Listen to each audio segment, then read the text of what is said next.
कहते थे गंगा माँ, जैसे कहते थे गंगा माँ प्रकट हो जाती थी, अब प्रकट होकर के दर्शन देती थी, उनका दुख सुख सुनती थी गंगा माँ।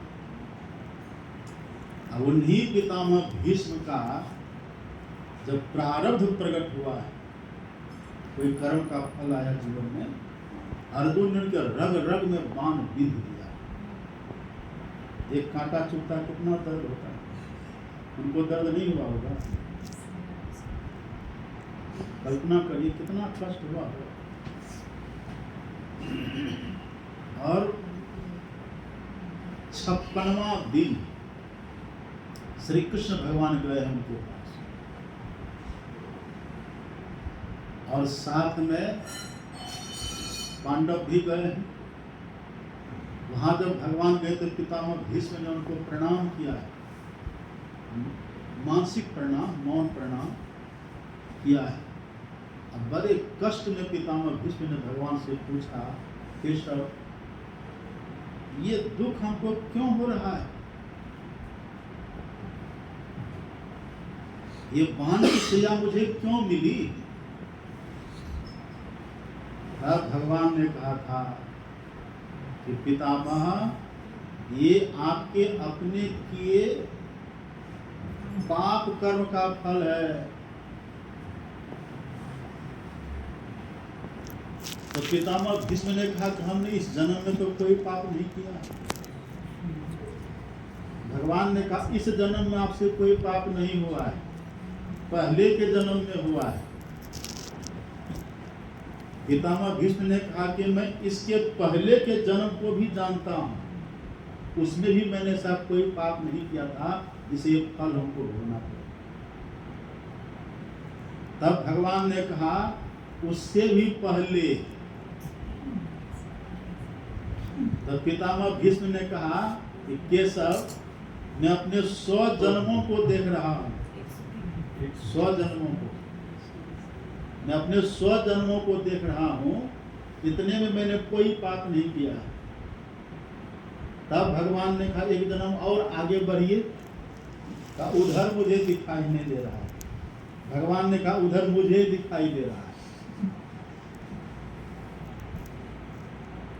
तान्य हम वेद में उसको भी जानता हूं। अब बेटा किनका है? गंगा माँ का। यदि गंगा माँ पाप को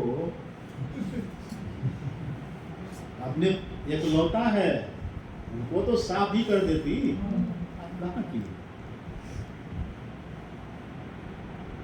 सोचिए सामने खड़े कौन है? भगवान कृष्ण। एते चांस कला पुंसः कृष्णस्तु भगवान स्वयं। भगवान श्री कृष्ण साक्षात भगवान खड़े हैं सामने। अब वो कह रहे हैं कि पितामह ये आप अपने पाप कर्म का फल भोग रहे हैं, वो छुड़ा नहीं रहे हैं, वो उनसे उनको बचा नहीं रहे हैं, आप भोगिए, भोग रहे हैं। इसका मतलब क्या हुआ? इसका मतलब यही है कि हम पाप कर्मों के फल को पुण्य कर्मों के करके मिटा नहीं सकते। पुण्य कर्म करिएगा ना, उसका फल अलग सुख मिलेगा, और पाप का फल अलग दुख मिलता है। ऐसा नहीं हम पाप कर्म कर लिए या पुण्य कर्म करेंगे तो मिट जाएगा, ये नहीं होता है।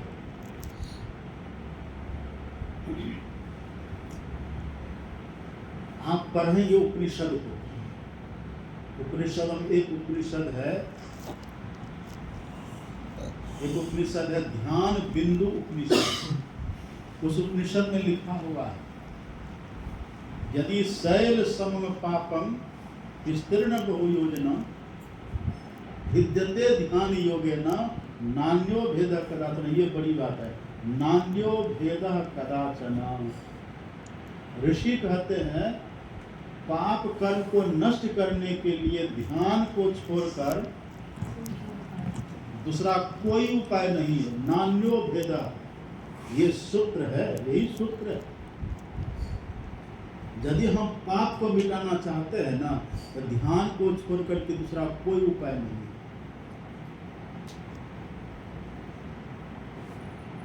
ये तो वेद के ऋषि कहते हैं। शिव संहिता ग्रंथ अपने यहाँ, शिव संहिता में माता